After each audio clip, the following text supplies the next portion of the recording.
welcome to the August edition of Fintech Firebrand. I'm Virginie O'Shea, founder of Firebrand Research, and I'm here to chat to you about this month's Fintech and FinReg news. Now, crypto, as I'm sure you're aware, was big news in the FinReg front this month. We've seen quite a few different enforcement actions by various enforcement authorities across the globe, a lot in the US, in fact. So earlier in the month, we saw Robinhood's crypto units being fined $30 million by the New York Department for Financial Services, which found that the unit was not spending quite enough in terms of compliance costs, and transaction monitoring and AML were two areas where the NYC FDS said that Robinhood needed to focus more efforts, improve its coverage, including probably deploying some new red tech. So quite interesting for the fintech firms operating in that space. Going forward for the rest of the year, I'm sure there'll be some hunting ground for you there amongst Robinhood and its peers, no doubt, as everyone has had their eyes on this particular action. I imagine it's also the tip of the iceberg. We've seen quite a lot of fines going in the direction of Robinhood over the last couple of years, but certainly on the crypto front, I think there's more to come as well, given the focus by regulators such as the SEC and CFTC in this space. Now, we also saw OFAC making a rather large judgment as well. They banned a crypto transaction anonymizing service, which is known as Tornado Cash, interestingly called a virtual currency mixer, which sounds a bit of an odd terminology to me, but certainly it's one of those services that helps anonymize transactions. And one of the challenges with this, if you're trying to track terrorist financing, is it makes it that much more difficult to understand the entities behind those transactions. So certainly any virtual currency mixers that are out and operating are under the purview of OFAC. I'm certain that there'll be more bans if it feels it needs to take immediate action in that space. So watch this space going forward.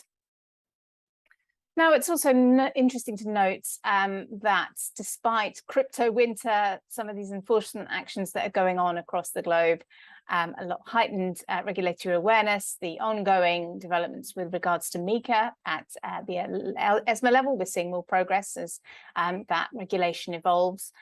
It's interesting to see that institutional announcements or firms that are active in the institutional world, they're not seemingly slowing down that much with regards to some of the plans that they've had with regards to launching various crypto services.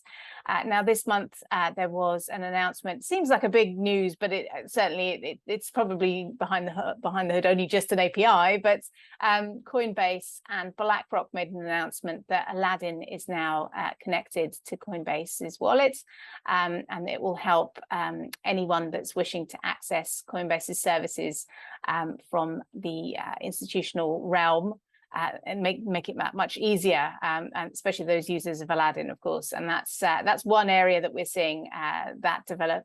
I imagine there'll be other platforms out there that will make similar moves. We've seen certainly more crypto custodians entering the fray over the last couple of years. I think we're around about nearly up to 60, if not more. Different firms across the globe looking at offering crypto custody services. So certainly one to watch. Interesting to see how crypto winter will eventually filter into making an impact on these services and whether there is the demand. We're certainly seeing some interesting moves with regards to Bitcoin's pricing again this week. So who knows what's going to happen next. Now, from the world of market infrastructures, we also had an announcement fairly recently from Australia, the ASX, the much beleaguered project that was launched in around about 2015, 2014 to update their settlement platform, Chess, with a blockchain-based infrastructure. That hasn't been going so well over the last few years. Now we've got a fifth officially announced delay. There is some uncertainty about when exactly the project will be completed, and the ASX has brought in Accenture to help them review the process and assess sort of the costs. They have said that they are continuing with the project. It hasn't put them off, but certainly the regulator, ASIC, is keeping a very close eye on proceedings, given they stepped in last year and added some requirements into the overall project scope. And they have also warned ASX several times about the need for operational resilience and scalability. So certainly it hasn't been the cheapest for them. I think we're currently at about $250 million are the estimates for how much it's cost so far.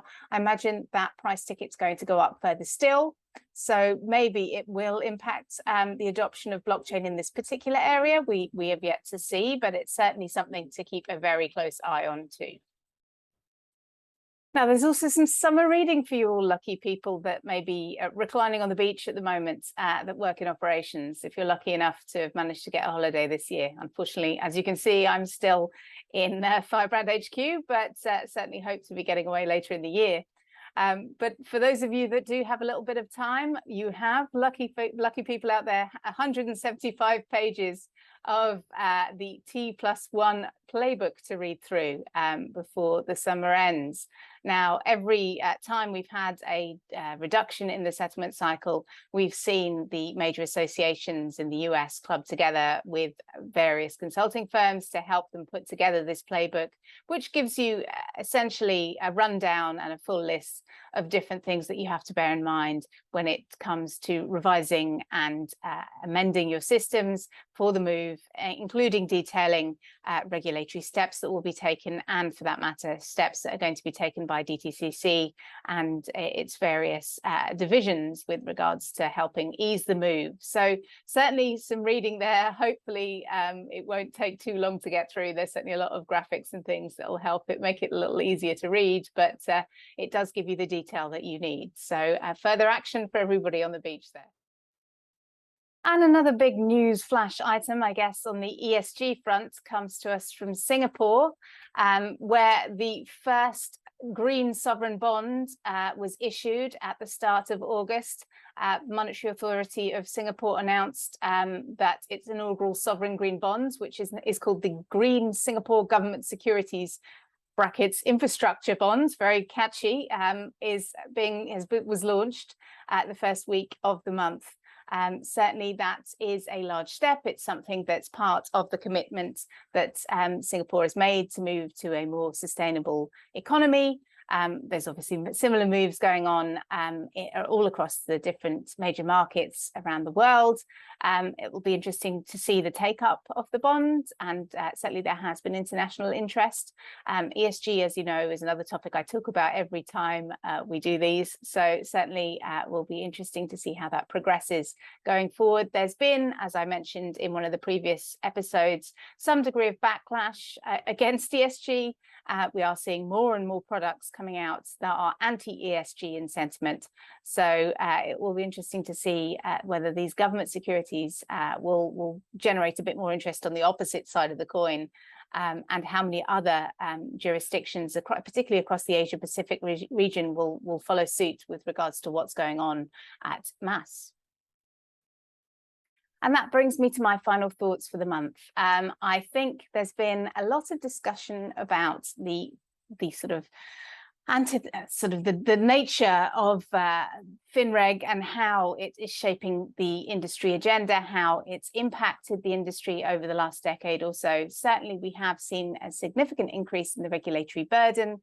I've just been doing some figures and estimates about regulatory reporting, and Firebrand estimates we're going to be up to just over 10 billion in spending on regulatory reporting at the global level in terms of US dollars in the next 5 years. So certainly big numbers to bear in mind as to how much it's costing all of these organizations across the globe to report. But we must remember that a lot of this work is for a purpose. Regulation is not being crafted to make your life harder. There is an agenda behind it. Certainly, it's not all about politics. It's about protecting the investor at the end of this. It's also about making sure things are transparent and protecting the industry from systemic risk by trying to identify risk where it lies. Particularly at the entity level, it can be difficult to see for the wood for the trees because you have your business priorities to be focused on. Certainly, the systemic impacts of many things are not at the forefront of most financial institutions' minds, let alone the CEO level. So they've got business priorities at hand that they need to focus on. So when it comes to regulators, better the devil you know rather than the devil you don't, I would encourage more outreach and less lobbying if possible with regards to talking to the regulators at an early stage. I think often we will leave things into the very last minute, and once the regulators have come to the table with a particular regulation, we then take that opportunity to try and lobby. But as regulators are built, they have an aggressive agenda on this side of the pond, in the US as well, and in Asia. So certainly there are a lot of agenda items for them to tick off in the next couple of years. I'm sure they would love much more interactivity and feedback from the industry as they go. Certainly on the regulator side, they have to take into account that we need to do our day jobs, but certainly that, I think, is something to bear in mind. Make sure that you engage with those regulators. If you're unsure about something, why wait? Why not go to the regulator and ask? That's my final thoughts for you for this month.